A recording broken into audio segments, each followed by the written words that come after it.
Hi. So, firstly, in the previous sessions, what we discussed is we discussed a single layer simplex lap winding diagram, a double layer simplex lap winding diagram, and then a single layer duplex lap winding diagram.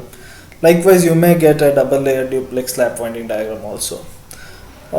In these sessions, I come with a different type of problem, that is how to connect an equalizer ring into the lap winding diagram. That is what today's objective, I mean the session objective, is to learn how to connect the equalizer ring to the lap winding and how to represent that in your winding diagram. That is what we are going to discuss in for few minutes. Okay, so in this diagram you can see this. This is what you are winding actually. This is what you are winding. So inside that you can see these circles. You can see the ring type structures here. 1, 2 and then 3. These are nothing but an equalizer rings. And you can also see that these equalizer rings are connected to the windings. This is what equalizer ring connections. So but how I can represent this in winding diagram, that we will discuss. So before discussing that, why we supposed to have that equalizer ring? Do we have equalizer ring in wave winding? Let us find out the answer for all these questions. The first question is that why I need to have an equalizer ring? Why I need to have an equalizer ring in this lap winding? The reason is, we know that in case of, right, there are four path for the flow of current, because A is equals to P if P is equals to 4. Clear?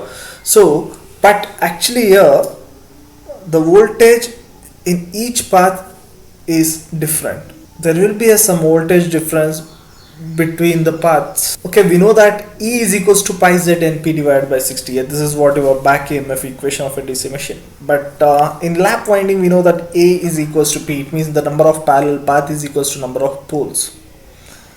See, there will be some uneven, a non-uniform distribution of the field in the windings. Because of this non-uniform, why there is a non-uniform field distribution? Because there will be a difference of reluctance in the different paths. See, we have P number of path here in lap winding. So in P number of path, the reluctance may not be equal. It is different. If it is different, the field distribution is also, a flux distribution is also different. If the flux distribution is different, the voltage induced is different. It means the voltage induced in one path, it may differ the voltage induced in the other path. So there will be some electrical imbalance in the machine. That is what an voltage difference between the parallel paths. A small voltage difference in between these paths will leads to a circulating current, a large circulating current. So if there is a large circulating current, then it adversely affect upon the commutation process. Then automatically it will become a poor commutation one, and there may be a chances of getting sparks in the brushes and then the commutators. So to avoid this, to make it balanced, electrically balanced, and to avoid the sparks at the brushes and at the commutator, we should go with an equalizer ring connection, equalizer rings. Clear? So with this, we'll discuss how to connect this equalizer ring with an example. So in this example, we need to draw the developed DC lap winding diagram, 16 slots, 4 poles and a double layer lap winding, and we need to show the equalizer ring connections also. So I'm going to calculate the back pitch and then the front pitch. You know this very well. So since it is double layer, M equals to simplex, let me consider it is simplex. They don't have given, so I will be considering it as a simplex. Number of conductors, 16 into 2 is 32. Pole pitch is 8, and the back pitch and the front pitch are 9 and then 7 respectively. Now this is as usual what we did in the previous problems, but now I need to find out some data regarding equalizer rings. It means how many equalizer rings I supposed to use, and how many tapping should have for each equalizer ring. That is what we need to discuss. So for that, number of equalizer rings, how many number of equalizer rings we should have. So for that, Z, where total number of armature conductor divided by 2p. So for this problem, 32 is the total number of conductor. 2 into 4, that is nothing but 32 divided by 8 is equals to 4. It means I supposed to have 4 equalizer ring in this problem. And what about the tappings? What about the connections for each equalizer ring? How many connections should I have?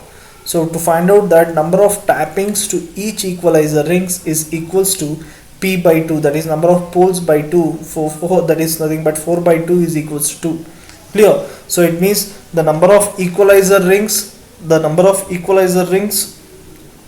are 4, and for each equalizer rings there should be 2 tappings. Clear? Then altogether how many connections we have, how many tappings we have? We'll be having 8 tappings, 4 equalizer rings and 2 tappings for each equalizer ring. It means altogether I will be having 8 connections between the equalizer ring and the windings. So this is what your winding table. 1 plus 9 is equals to 10. Back end connection, front end connection, back end connection, and then front end connections. So I started from the first conductor and I ends when I get the first conductor at the front end. So you know this very well. And this is what the winding diagram. You know the procedure, how to draw the winding diagram up. So these are nothing but your equalizer rings. So the line 1, 2, 3, 4. So in the calculations I got the number of equalizer ring should be equals to 4. So the equalizer ring is represented by an horizontal line here. 1 equalizer, 2, 3 and then 4 equalizer rings.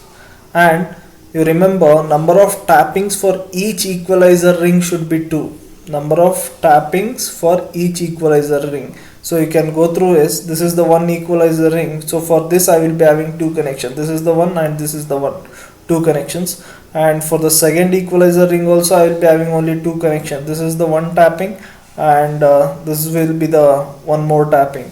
Again for the third equalizer ring, this is the one tapping and this is the one more. And again for the fourth equalizer ring, this is the one and this is the one, right? So for each equalizer ring I will be having only 2 tappings. Clear? So how to tap this? For example, as I already said, 4 equalizer ring and 2 tappings for each equalizer ring. It means together we will be having 8, 4 into 2. And coming to this conductor, I will be having 32 conductors.